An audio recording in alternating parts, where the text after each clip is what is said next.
Okay, this isn't a proper review of the DJI Osmo Pocket 4. This is simply just a few amateur random observations about the camera after using it for a couple days, day and a half, I guess.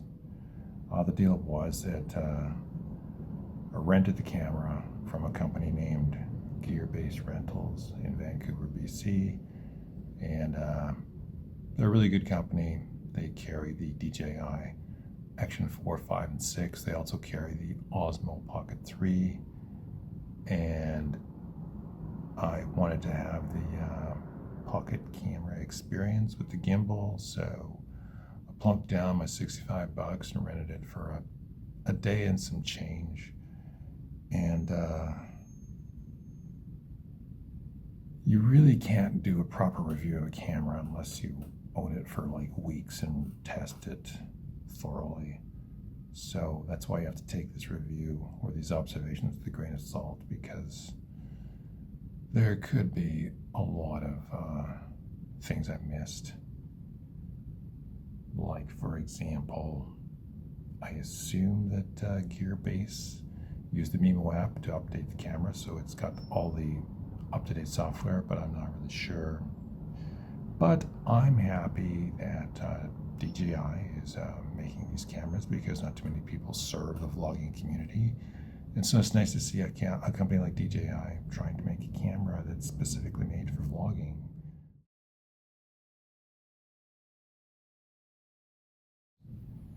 The menu is very good, very responsive, touch, really good responsive. Looks like it's easy to operate. No issues with the menu. The screen, though, the screen has to be small, because I think it's supposed to be pocket size, right? So it's supposed to be small. It's a compromise between ergonomics and keeping the camera small. Since I'm an old guy, I've got bad eyes, I got glasses, it was hard for me to read the screen. Like, I had glare issues in the sun. I had just trying to see where the lines are they straight? How's my framing? Whatnot. So, but I realized, what are you gonna do? I had the brightness right up to the max on it too. So the screen's a little small, but what are you gonna do? You want to keep the camera small, but you want to have a good screen. What you gonna do? Also, here's another thing that I kind of hooched myself. There's a little piece of plastic, clear plastic, that goes over the screen, and that was still on when I got the camera from Gearbase, and I left it on so I wouldn't scratch it or anything, and they didn't take it off, so I didn't want to take it off. So that would also cause problems, because a little piece of plastic, more glare, so I kind of shot myself in the foot there. But what are you gonna do? Okay, keep that in mind. So anyways, there's a little wide angle lens dealie that snaps on the lens, because the lens is 20 millimeters, and this wide angle dealie bobber will then make it wider. I didn't even touch that thing because it's super wide, and I had studied that thing online quite a bit, and it distorts lines, causes more. It's just wider. It doesn't need to be wider. 20 millimeters field of view in 35 millimeter full frame equivalency is more than enough for me. In fact, the 20 millimeters is max what you'd want, because if you put your head on one side of the frame or the other, you get warpage. You got to keep your head straight on when you're about a foot or two away, or else you're going to get distortion. However, if you put your head way back, well, then there's less distortion. But then it's hard to hold the camera that far away unless you get on a giant stick, which sucks. So I would say when you're holding it normal vlogging length, a foot or two away, I thought the 20 millimeters in the native lens was more than enough. I didn't use the wide angle thing, and then you're just going to lose it. It's magnetic. But it's an interesting idea. Thanks, DJI, for trying to keep everybody happy. Internal storage. It's got 107 gigs. I did not use any of it. Great idea. Did not use any of it. I just used the SD card. Why? I don't know. Okay, slow-mo. It's got slow-mo. 4K 120. It's a lot of slow-mo. I don't use slow-mo because I'm like a traditional vlogger. Like, what do I need slow-mo for? Here's the thing with this stuff. Like, slow-mo is fine. Lots of people are into slow-mo. I don't want to hate on the slow-mo crowd. But, you know, vlogging to me is about story and character. You have to have good stories, and you have to have some character. You have to have personality. You have to have charisma. You have to be likable. You have to be good looking. I am none of those things. So, slow-mo is not going to save you. If you're a bonehead, slow-mo is not going to save you. So I have to work on my story and my character and get that up a bit before I can, like, I am never going to get to the point where I'm going to need all these tricks, because I swear to God, it's like YouTube. The people who make it on YouTube, especially long term, are the ones who have good stories and good character. Like a Casey Neistat type dude, you know? That's just the way it is, you know? So I try to focus on just the basics, because that's usually the part where most YouTubers fail. Okay, there's a fill light. Great idea. Thank you, DJI. I did not use the fill light. I kind of just like natural light. That's just my thing. The fill light's just another accessory you got to look after, and you should have backups for everything, because you're going to lose this stuff, especially if you're on some sort of semi-important shoot that can't be easily replicated, like a wedding or something. So the less accessories, the better. Film tones. Several film tones. I ran through them. I thought the CC at 30% was okay, but I didn't think it was good enough to warrant using it. So although I like the idea of them trying that, for me it didn't really do much. But good idea to add the film tones. There's something for everybody with the Pocket series of cameras. Okay, bigger battery. It's supposed to have a bigger battery. I didn't have any battery problems at all. I was just shoot all day long. I didn't have any problems. So I didn't do any measurements, but I had no battery issues whatsoever. Wireless mics. It has a bunch of wireless options. I don't use any of that stuff. Again, more stuff to lose, more backups that you have to have, accessories to lose. I'm more of like a built-in audio guy. Like right here, I'm using built-in audio. Okay, the audio is a little shaky, but it's authentic. It's real. It's vlogging. And it's like, when you have built-in audio, you're going to get something. Things are going to be crazy, but you're going to get something. But when you have all this accessories and complicated audio, you're inevitably going to have problems. And for me, who's just trying to work on story and character, like, wireless mics are overkill. But I understand the wireless mics are amazing. Oh, and here's my built-in mic audio formula for excellence. All directional setting. Front doesn't work that well. Back doesn't work that well. All directional. That's your sauce. Mono, not stereo. Mono. Nobody uses stereo anymore. It's mono all the way. And if there's wind reduction. It doesn't distort your voice too much, because the wind can really mess with you. So all direction, mono, wind reduction. Keep the vocal boost and the audio zoom off. Vocal boost, audio zoom off, because it distorts your voice. It's AI processing, unless you're into it. And maybe if you put the wireless mics on, it behaves differently. I don't know. Okay. What else? Focus tracking. There's a lot of focus stuff. I didn't use any of it. I didn't use much of it. It's got a bunch of stuff where you put the camera down and then you dance around in front of the camera, and the camera chases you around with the gimbal head, and kids love that stuff, I guess. I didn't do any of that. I did do the thing where I got the continuous autofocus. That's the best. Keep it there for the most part. Sometimes in really low light, it can hunt. So then I tried to use the single focus where you press and a yellow icon lights up, indicating that it's locked. Great idea for low light. Problem is, the screen's so small you can't really tell where it's locked. Is it locked on the back, on the front, or here? So you don't know where it's locked. It's just like, unless you got really good eyes. So I had trouble with that. So I found that maybe the best thing you can do is keep it on continuous focus. And okay, 2x lossless zoom. Tried it. I love it. I think it's a good idea. Thank you very much, DJI. Okay, now stabilization. Stabilization is amazing. Stabilization is amazing. Well, did I mention that stabilization is amazing? Yeah, you can kind of see your footsteps in it, but it helps if you go heel to toe when you take small steps and you don't go too fast.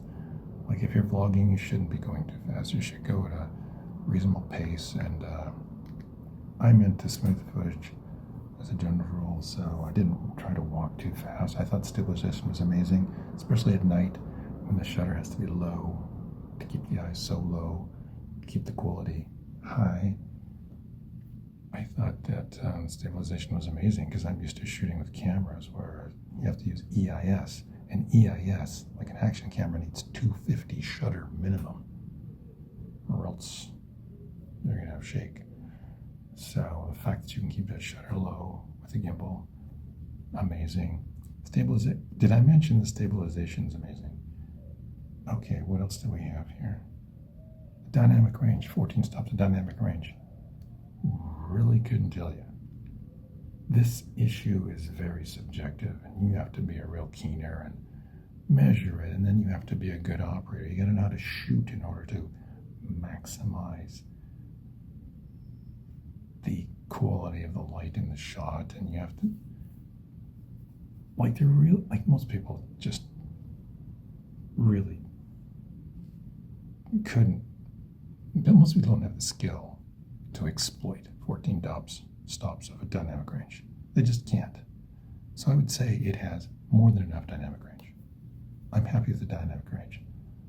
Funny enough, I felt that shooting the regular 10-bit MP4 file, the regular color file, was just as good, if not better, than the D-Log. The problem where I got into with the D-Log is a log file is low contrast and it's hard to kind of read it.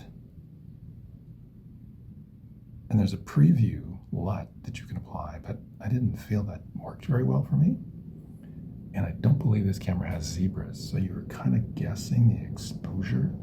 And I found it with the 10-bit regular color MP4 file. I could see the exposure better because it's just no log. And strangely enough, I kind of got better results, which is a regular 10-bit file. And it's easier. You don't have to play with color grades in post. Another problem I had with the D-Log, you're supposed to download the DJI LUT off the website. I did not do that because I don't do anything right. Instead, there's a DJI log in my Final Cut Pro app editor. So I use that. Like, here's the thing with D-Log. When it works, it really works. When you nail the exposure, it really works. At night, it's also got way more color. The regular 10-bit will suck the color out of the image at night because when that ISO goes up, even when it just goes to 400, 800 for sure, it's starting to suck the color out. 400 is where I would recommend that you hold it if you're going to shoot the regular 10-bit MP4.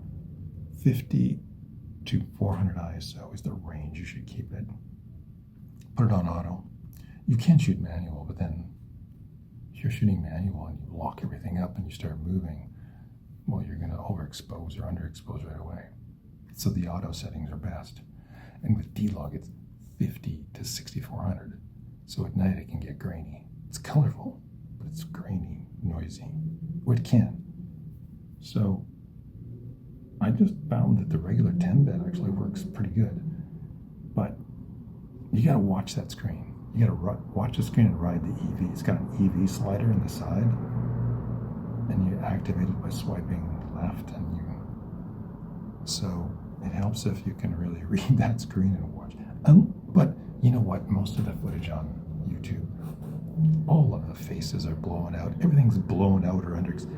Most people don't care about exposure. They just put it on auto, and everything's exposed, like blown out. It looks terrible, and people are like, "Oh, this is the greatest thing ever! 14 stops of dynamic range," and it's like, I don't know. They don't really use the dynamic range, but they like saying the words, which is fun. Okay, I think. Oh yeah, and here's my overall settings that I like. Noise reduction 0, sharpness -1, high bit rate, obviously. I like the 10-bit color more than the D-Log. Like the 10-bit regular color MP4 file, I like it better than D-Log. 50 to 400 ISO. 400 ISO is all you need at night. Just watch your screen when things are getting dark. You know that you got to quit shooting. I wouldn't go any higher than 400 ISO. 400 ISO is crazy town. Don't go any higher than that. Auto mode, then ride that EV, and then gimbal on follow. Gimbal, follow is your friend. I tried FPV1. FPV1 is really good when you're pointing the gimbal at yourself. It's really responsive. But when you turn it the other way, it kind of wanders. All of the settings pointing forward wander, and you gotta use your joystick to control them, and I don't like doing that. I just like pointing it forward, and I just make really slow turns. Don't, like whenever you want to like take a gimbal and point it here and there, it doesn't really respond like a normal camera. You got to use the joystick, which I don't like doing. But if you just go straight forward and you make turns, follow mode will give you these nice flowy turns. I turn everything down to like, there's power settings on the joystick and the gimbal. I set them right down to the lowest thing. It's setting 1. It's really flowy. But, you know, it's a whole different world when you're using gimbals. It's not like a normal camera where you whip it out and you do whatever. But I found that the camera really works better when you're pointing at yourself. It tends to like pointing back at you better than forward. Forward, it'll sometimes get a lazy eye, kind of going up in here, down there. And you gotta like turn it back and forth to get it straightened out. The other thing I found was the exposure going forward is different than exposure going backwards, usually. So whenever I would set my EV, I'd set my EV like -0.3, minus 0.7, -0.1. And that would be okay for pointing at me, usually. But then when you pointed it forward, it would be too bright. And then I'd adjust the EV for going forward, then I'd turn it back, and then it would be out of exposure. So it's kind of, you don't want to be turning forward and backwards too much. It's better if you just pick a direction and then just deal with it. Also, the bokeh was amazing. Love the bokeh. F2 bokeh. Lots of defocus in the background. I love the defocused shot. Don't like infinite focus. Good job there, DJI. And yeah, that's about it. Great camera. For anybody, you know, who likes vlogging and who's got the cash, I would definitely recommend taking a look. All right. Have a good day.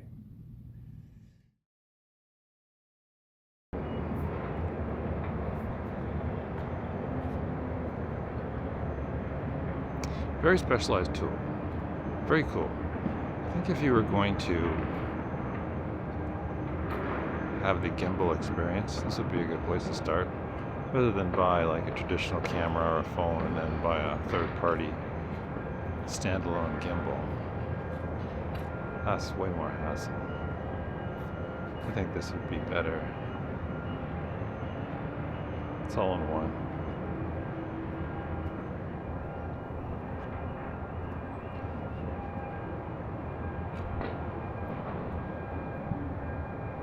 Okay. Yeah.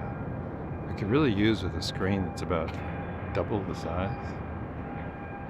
That would be nice.